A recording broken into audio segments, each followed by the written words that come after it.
The same person who craves depth, who is genuinely nourished by real intellectual and emotional intimacy, often does things that push it away. They set standards that no one can meet. They become impatient in ways that damage connection. They'd rather be alone than engage at a level that feels shallow.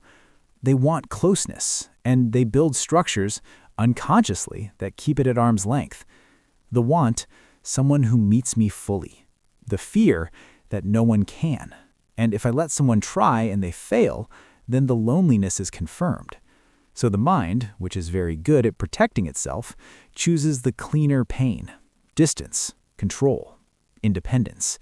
It looks like preference. It's often protection. The shadow version of high intelligence is what happens when the fear wins. It shows up as intellectual arrogance, using cognitive ability as a wall rather than a bridge, dismissing people before they have the chance to disappoint. It shows up as endless analysis that becomes a substitute for feeling, thinking about emotions instead of through them. It shows up as perfectionism so precise that nothing is ever finished, because finished means judged, and the intelligent mind knows exactly how many ways something can fall short.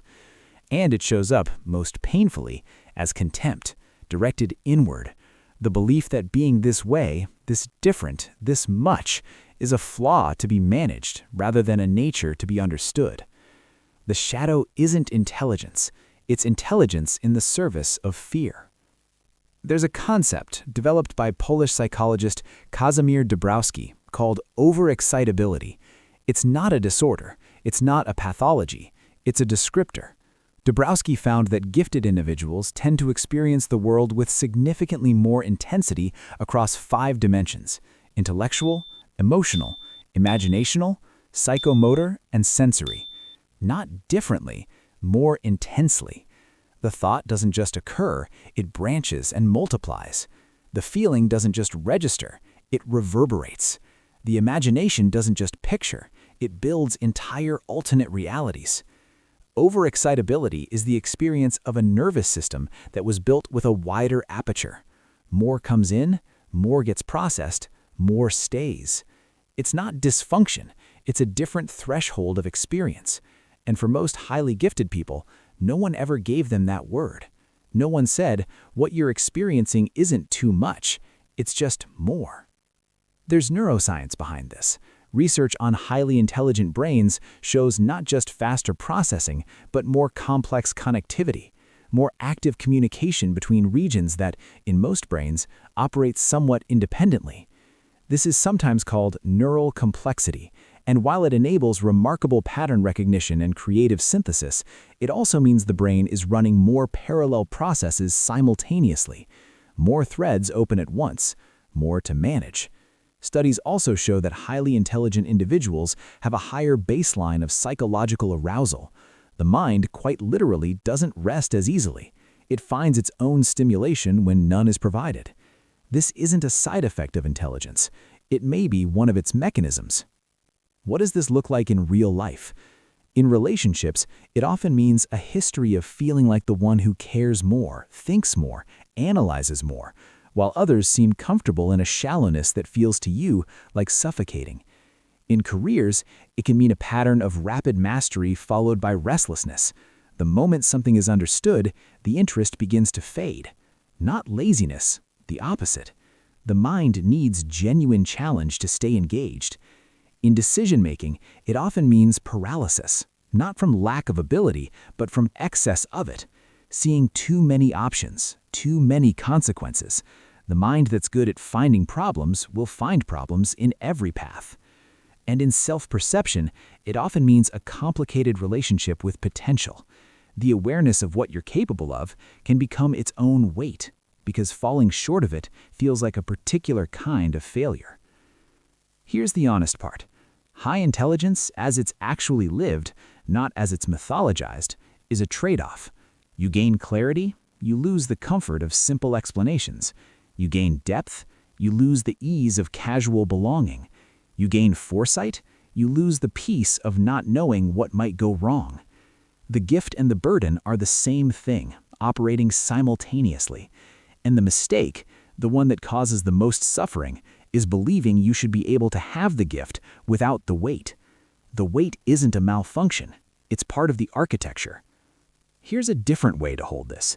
For most of human history, a tribe's survival depended on the person who noticed the pattern before anyone else did, the one who sensed something was wrong before the evidence was clear, who could model consequences before they arrived, who stayed awake thinking when others slept. That person wasn't comfortable. Comfort isn't the point of that particular wiring. The point was perception, anticipation, the cognitive ability to map a world that hadn't happened yet.